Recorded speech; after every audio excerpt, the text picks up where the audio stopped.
নমস্কার and high. আজকের ব্লগটা শুরু করছি একটা বর্ষামুখর দিনে একটা দৃশ্য দিয়ে। তো আশা করি বোঝা যাচ্ছে রাস্তাঘাট পুরো ভিজে স্যাঁতস্যাঁতে, পুরো এখনও কিন্তু বৃষ্টি হয়েই যাচ্ছে কন্টিনিউয়াসলি।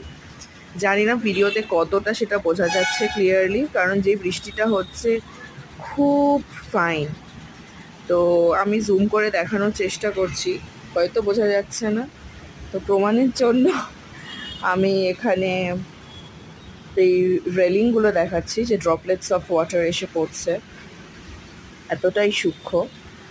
তো যাই হোক, তো এরকম একটা বৃষ্টিমুখর দিনে সবারই হয়তো মনটা একটু খিচুড়ি খিচুড়ি করছে, একটু বেগুনি, একটু ইলিশ মাছ ভাজা।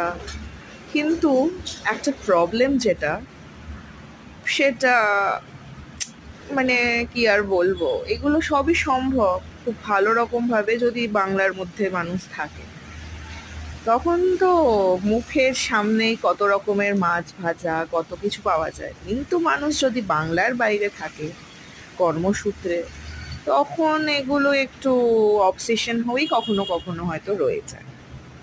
কারণ সবসময় তো হাতের সামনে আমরা ভালো মাছ এসব পাই না। তাই তখন আমরা ইউটিউবের ভিডিও দেখে বা মনের কল্পনাতেই সেগুলো আমরা নিজেদের মধ্যে একটা সুন্দর জায়গা করে দিই।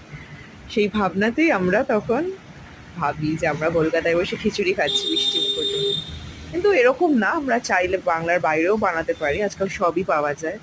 কিন্তু ওই আর কি, বৃষ্টির দিনে একটু লেজি, নিজে ইচ্ছা করছে না, কেউ যদি করে দিতে একটু বৃষ্টি দিনে। সো আমার মতন কারা কারা আছো যাদের মনে হয় যে এটা যদি আমাকে কেউ বানিয়ে দিত, আজকে খুব লেজি লাগছে। আবার কারা কারা যাদের মনে হয় ঠিক আছে লেজি লাগছে তো কি হয়েছে, আমি আমারটা বানিয়ে খাবো। অবশ্যই কমেন্ট করে জানাবে। আর ভিডিওটা দেখার জন্য অনেক থ্যাংক ইউ, ধন্যবাদ।